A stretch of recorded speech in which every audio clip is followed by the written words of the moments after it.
this is the commitment I was talking about, people. Okay. By the time this episode is out, there will be an episode of the Value for Value podcast out. He is making the claim. He's going to putting be the out there. stake down. It's going to be out there. So I am creating a new podcast. What, you got 7 days? 6 days? Yeah, 7 days. 7 days. So I'm putting a commitment saying I'll have at least one episode out. Okay. My plan for this is, I'll explain it more on the actual podcast, but it's a mixture of really liking the value for value model and wanting to explore my own thoughts on it, and I just don't want to do that in my own head. I'd rather try and speak into the mic about it. I want to connect more with other podcasters out there, and this is just another sort of tool to be able to connect with them. Yep. And I want to play around with all the podcasting 2.0 stuff, not having to move our big ones. Once again, testing something before you actually do it. I'll do a little test. I'll see how all the functionality works, see what the end product looks like, and then evaluate if it's worth the effort of transferring our main podcast over, for example.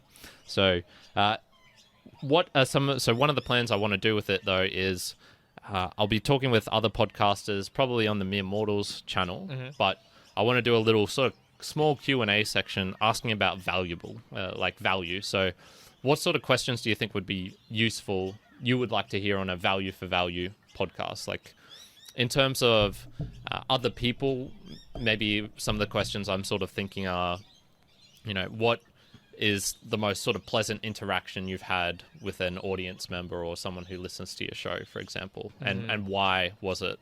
What was maybe like one of the most insightful things someone has given value back to you? Was that monetary? Was that a help? Was that whatever? And then also asking, in return, what is valuable to you as a podcast producer if someone does something for you, and what do you think is your most valuable asset, things like that. Yeah, okay. So I'm going to outsource this as well, so if you have any things that you would like to hear on a value for value podcast, shout it out. Shout it out, let me know.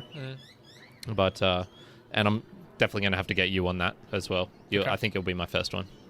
The value for value one. The value for value one. Yeah.